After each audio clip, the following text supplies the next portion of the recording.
bimbingan khusus terhadap anak berkebutuhan khusus atau slow learner untuk meningkatkan kemampuan menyelesaikan soal matematika di kelas 8 SMP Negeri 1 Mamulusan Kecamatan Liang.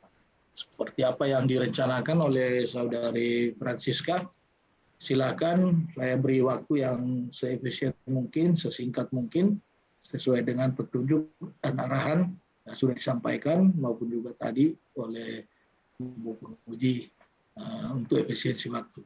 Silakan Saudari Friska. Terima kasih atas kesempatan pada saya.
Baik, Assalamualaikum warahmatullahi wabarakatuh. Selamat siang, salam sejahtera sekalian. Yang terhormat Bu Dr. Randa Nusalina, Manajemen, Sebagai Penguji, yang terhormat Bapak Abu Bakar Al-Mahdali, Sarjana Ekonomi Manajemen Sains Pekebot, yang terhormat Bapak Ahmad Ali, Sarjana Pendidikan sebagai mentor, Bapak Rahmat Hidayat sebagai evaluator, dan pada saat ini saya akan memaparkan rancangan aktualisasi saya atas nama Francisca Talitan, Sarjana Pendidikan, nomor daftar hadir 13, jabatan aktif pertama guru matematika di SMP Negeri 1 Atap Mamulusan, Kecamatan Riang. Judul rancangan saya, penerapan bimbingan khusus terhadap anak berkebutuhan khusus slow learner untuk meningkatkan kemampuan menyelesaikan soal matematika di kelas 8 SMP Negeri 1 Atap Mamulusan, Kecamatan Riang. Dengan latar belakang berdasarkan laporan data Dapodik SMP Negeri 1 Atap Mamulusan untuk tahun pelajaran 2021-2022 terdapat 4 orang anak yang berkebutuhan khusus atau lamban, yaitu lamban belajar atau yang biasa disebut dengan slow learner. Di kelas 8 khususnya itu terdapat 3 peserta didik dari 9 peserta didik. Untuk mata pelajaran matematika sebagai bahan penilaiannya rata-rata semester genap pada tahun pelajaran 2020-2021 diperoleh 66,7 dengan KKM. Dalam proses pembelajaran matematika, anak slow learner lebih banyak diam dan tidak mau merespon apa yang menjadi pertanyaan guru, bahkan tugas yang diberikan untuk dikerjakan di rumah itu tidak mampu dikelar. Untuk isu yang diangkat, saya mengambil 3 isu di sini: kurangnya minat belajar peserta didik terhadap pembelajaran matematika, rendahnya hasil belajar peserta didik terhadap pembelajaran matematika, belum adanya bimbingan khusus terhadap anak slow learner dalam menyelesaikan soal matematika. Sehingga melalui sensitivitas KPK dan prinsip, isu yang diangkat adalah belum adanya bimbingan khusus terhadap anak slow learner dalam menyelesaikan soal matematika. Sehingga gagasan itu penerapan bimbingan khusus terhadap anak berkebutuhan khusus slow learner untuk meningkatkan kemampuan menyelesaikan soal matematika di kelas 8 SMP Negeri 1 Atap Mamulusan. Visi misi Kabupaten Banggai Kepulauan, tujuan umum dan khusus, manfaat bagi peserta, bagi organisasi perangkat daerah, bagi pemerintah, bagi masyarakat. Rencana aktualisasi saya untuk kegiatan pertama, persiapan pelaksanaan kegiatan aktualisasi dengan 3 tahapan. Yang pertama, konsultasi dengan mentor terkait hal-hal yang dipersiapkan selama aktualisasi. Yang kedua, koordinasi dengan rekan guru terkait pelaksanaan aktualisasi. Yang ketiga, menyiapkan peserta didik kelas 8 dalam proses kegiatan. Rencana aktualisasi kedua yaitu menyusun perangkat pembelajaran dan bahan ajaran dengan 3 tahapan: mencari referensi materi serta menyiapkan materi dan media pembelajaran, menyusun RPP dan PPI dengan metode peserta didik, menyusun soal pretest dan soal post-test. Nilai-nilai dasar ASN yang diambil di sini: akuntabilitas, adanya tanggung jawab, nasionalisme, persatuan, anti korupsi, kerja keras, etika publik, pelayanan publik prima, komitmen mutu, ada efisien. Untuk peran ASN di sini, manajemen ASN, kode etik ASN, pelayanan publik, akuntabel, WOP. Rencana aktualisasi yang ketiga, melaksanakan kegiatan proses pembelajaran dengan 4 tahapan: memberikan pretest untuk mengetahui kemampuan awal peserta didik, memberikan materi pembelajaran pada peserta didik reguler dan slow learner kelas, memberikan bimbingan khusus terkait materi yang belum dipahami oleh peserta didik. Kemudian tahapan yang keempat, memberikan pretest kepada peserta didik untuk menganalisis proses pembelajaran sebelum dan sesudah diberikan perlakuan. Nilai-nilai dasar ASN: akuntabilitas, tanggung jawab, nasionalisme, ketegasan, anti korupsi, sederhana, profesional, etika publik, profesional, komitmen mutu, berorientasi pada mutu. Untuk peran ASN, ada manajemen ASN dengan kewajiban ASN, pelayanan publik, efektif, efisien, selanjutnya rencana aktualisasi untuk kegiatan keempat, evaluasi untuk kegiatan proses pembelajaran matematika. Pertama, ada 3 tahapan. Yang pertama, menganalisis hasil proses dan proses, membuat kesimpulan, menyampaikan kegiatan. Nilai-nilai dasar ASN ada akuntabilitas, jujur, nasionalisme, kegiatan, anti korupsi, mandiri, etika publik, tanggung jawab publik, komitmen mutu, efisien. Agenda 3-nya, manajemen ASN, untuk kode etik ASN, pelayanan publik, akuntabel. Selanjutnya, di sini jadwal kegiatan saya yang dilaksanakan kurang lebih dari 8 November sampai Desember 2000. Demikian hasil presentasi rencana aktualisasi saya. Sudah dijelaskan tadi ya keterkaitan nilai dasar ASN.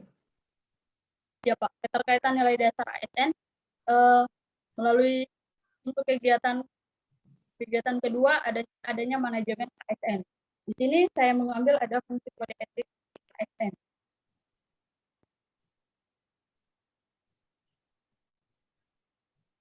Fungsi kode etik ASN dalam manajemen tersebut adalah adanya pengelolaan dalam melaksanakan tanggung jawab sebagai ASN, khususnya dalam salah satunya adalah kewajiban ASN menunjukkan integritas atau konsisten dalam keteladanan, dalam sikap, perilaku, ucapan, dan tindakan. Kalau untuk pelayanan publik, untuk akuntabel, itu semua bentuk pelayanan publik harus dapat dipertanggungjawabkan. Dalam artian bahwa segala kegiatan yang dilaksanakan itu harus benar-benar tiap rencana kegiatan ini harus diupayakan untuk dapat dipertanggungjawabkan.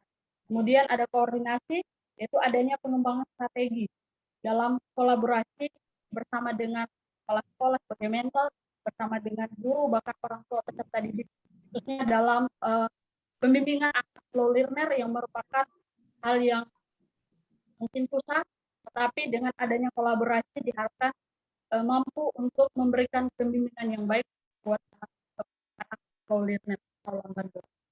Seperti itu, Pak. Baik. Terima kasih Saudari Francisca atas penjelasan singkatnya tentang rancangan aktualisasi yang akan dilaksanakan 1 bulan ke depan.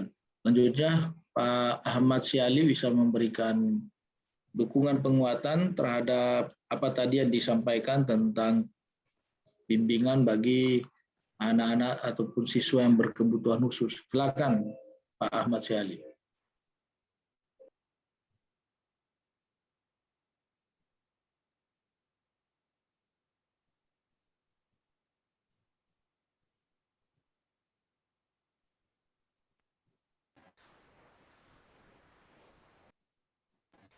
Jadi, Assalamualaikum. Jadi ini Jadi ini antualia tahun.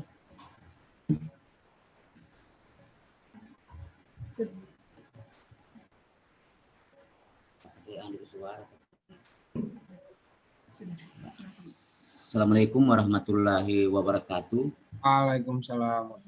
Dengan melihat tadi paparan yang disampaikan oleh rekan kerja atau ya Francisca Telitan, ya itu sangat tepat karena di sana tentunya ada beberapa siswa yang ternyata lamban belajar. Ini adalah merupakan satu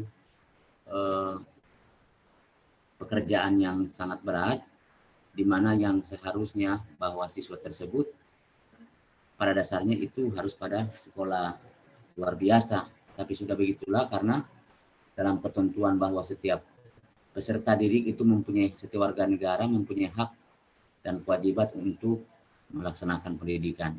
Jadi tidak kalah pentingnya seperti itu. Jadi di sini saya melihat dengan adanya satu hal yang diangkat oleh rekan Francisca itu memang sangat baik untuk bisa menjadi pusat pemerhatian baik dari lembaga-lembaga terkait, baik dari komite sekolah, kemudian pemerintah dan pihak sekolah, supaya bisa bersama-sama dalam memerhatikan hal-hal yang serupa dan itu. Jadi kami juga dari pihak sekolah berupaya bagaimana cara untuk bisa memajukan sekolah tersebut.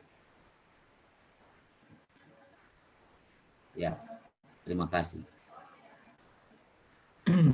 Terima kasih Pak Mentor atas dukungannya terhadap Saudari Francisca yang tetap mau menerima anak-anak berkebutuhan khusus walaupun sekolahnya Pak Mentor ini bukan sekolah luar biasa. Ya. Baik, selanjutnya Ibu Penguji bisa memberikan pertanyaan, saran, ataupun juga masukan-masukan untuk penyempurnaan rancangan aktualisasi Saudari Francisca. Baik Pak Abu, terima kasih. Assalamualaikum warahmatullahi wabarakatuh. Waalaikumsalam. Pak Mentor yang saya hormati, saya kaget saya lihat Francisca tapi mukanya Pak Mentor. Makanya saya ragu nyebutnya Pak Francisca sama ya, Pak Francisca peserta. Oke. Pak Mentor yang saya hormati, Pak Abu selaku coach yang saya hormati, dan Saudari Francisca peserta latsar kita, terima kasih ya sudah mempresentasikan rancangan aktualisasinya. Ini SATAP ya, tapi menampung anak-anak berkebutuhan khusus, gitu ya, Francisca? Iya. Boleh ditahu berkebutuhan khusus itu seperti apa mereka? Mereka lamban belajar. Seperti anak-anak yang apa namanya itu ya? Kalau secara fisik, secara fisik? Autis, bukan? Bukan Pak. Kalau secara fisik mereka normal. Cuma dalam proses pembelajaran, Lambat. Oke. Memang lamban, oke. Karena kita tadi saya dengan Pak Abu menemukan kasus sebelumnya, ya. Memang mereka lamban karena daya tangkapnya yang lamban. Dalam pergaulan sehari-hari memang mereka lamban atau gimana? Memang berbeda dari anak-anak lain, bukan dalam pelajaran ya, dalam bergaul. Ya. Memang ya, coba silakan. Kalau dalam keseharian, kalau tadi di kelas 8 saya paparkan ada 2 anak itu kesehariannya seperti anak-anak lain, cuma dalam pembelajaran dia sangat lamban. Jadi saya juga belum bisa mengidentifikasi kira-kira apa. Tapi kalau untuk anak itu memang unik. Bahkan hal yang di dalam lingkungannya biasa jadi anak. Coba nggak usah pakai headset, coba keluarin ininya supaya mungkin nggak pakai itu lebih baik suaranya. Disleksia mungkin Bu ya, disleksia ya. Coba diulangi penjelasannya. Silakan. Baik, kalau untuk 3 anak tadi daripada saya sampaikan. Ya, 3 anak, dari 3 anak itu ada 2 anak yang kelihatannya kalau kesehariannya itu sama dengan yang lain. Cuman yang perbedaannya ketika dalam pembelajaran di sekolah. Tapi ada 1 anak itu memang kayak kesehariannya saja kayak kurang bisa bergaul dengan anak-anak lain. Bahkan anak-anak umurnya dia biasa kayak membuli, kayak menjadikan sebagai apa ya? Baratnya Dia bisa kayak baca. bisa baca sedikit, Bu. Bu Endang, banyak anak-anak begini di Bangkok ternyata. Ya, enggak, saya nanya ini karena tadi saya dan Pak Abu juga menemukan kasus yang sama, ada 11 anak yang kemampuan bacanya sangat buruk gitu. Sehingga kemudian ada temanmu yang tadi di awal dia mengangkat aksi perubahannya itu, aksi aktualisasinya itu adalah meningkatkan kemampuan membaca dengan menggunakan gambar. Saya tanya seperti apa, jadi mengeja dengan menggunakan gambar, padahal SMP kelas 7. Maka saya tanya, jangan-jangan kasusnya sama. Nah, kasus yang tadi di peserta pertama itu karena sebenarnya tidak layak naik kelas, didorong terus, diungkit terus naik kelas sampai kemudian SMP kelas 7 tetap tidak bisa membaca. Nah, saya khawatir ini kasusnya sama gitu. Tidak? Beda atau sama? Kalau untuk ini yang saya ambil rancangannya kelas 8 ya, Bu. Ada untuk kelas 7 yang seperti itu. Membaca pun bukan. Ya, yang saya tanya kasusnya kira-kira sama, dia tidak bisa membaca karena memang dia terbelakang mental, atau karena memang ternyata ada latar belakang di up terus gitu loh, tidak layak naik kelas tapi di up terus. Iya, Bu. Iya, yang kalau mana? Untuk, kan ada 3 anak tadi yang saya katakan. Untuk 1 anak itu yang lebih unik lagi. Kalau 2 anak itu masih kategori mungkin sedang gitu. Kalau untuk yang 1 khusus pembelajaran saya, pengalaman yang kurang lebih 6 bulan kemarin mengajar, memang agak unik anak ini gitu. Disuruh mengerjakan mental atau apa? Yang 1 terbelakang mental, yang 2-nya? Kalau fisiknya sempurna. Kalau yang 1 itu dibilang mental, aktivitas sehari-harinya baik gitu. Jadi mungkin intelektualnya mungkin yang bermasalah atau seperti apa. Enggak, makanya saya cerita tadi. Tadi kita punya temuan bahwa mereka sampai kepada kondisi seperti itu karena ada latar belakang, mereka itu dipaksa untuk naik kelas, padahal tidak layak naik kelas. Nah, pertanyaan saya, yang anak-anakmu yang akan kamu lakukan bimbingan ini punya latar belakang sama seperti itukah atau tidak? Atau mereka memang karena terbelakang mental? Ya, kalau pengalaman karena 6 bulan kemarin mengajar, ya, pengalaman 6 bulan kemarin mengajar, memang beberapa anak itu layaknya kalau berdasarkan KKM itu tidak naik kelas. Jadi di up. Oke, jadi ya sudah siksa, makanya akhirnya kemudian pada saat mereka kelas 8 dikategorikan anak berkebutuhan khusus. Padahal yang membuat dia menjadi anak berkebutuhan khusus adalah kita. Kita yang memaksa dia untuk kemudian menerima beban yang lebih besar dibanding apa yang kemampuan dia gitu. Karena tadi kita biarkan dia mulai dari kelas 1 SD tidak bisa baca, naik terus dipaksa naik sampai SMP. Sampai SMP lalu kita kategorikan dia anak berkebutuhan khusus, padahal kita yang membuat dia begitu. Ya, tadi ketemu enggak tahu sekolahnya sama atau tidak, beda kayaknya. Nah, itu SMP sama, ada 11 anak tidak bisa membaca. Nah, di sini lagi ketemu lagi nih ada 3 anak. Ya. Oke. Oke, itu masalahnya Bangkep. Kita cuman agak merasa aneh aja dengan bersama Pak Abu. Oke, saya langsung kepada kegiatan. Persiapan oke ya. Lalu kegiatan yang kedua, coba lihat kegiatan keduanya apa di situ. Menyusun perangkat. Ya, menyusun perangkat pembelajaran. Menyusun perangkat pembelajaran. Oke, ada mencari referensi, ada menyusun RPP, ada membuat pre and post test. Nah, tapi materinya nggak dibuat. Materi yang mana itu? Di mana? Di tahap yang mana ada materi? Metode di RPP, Bu.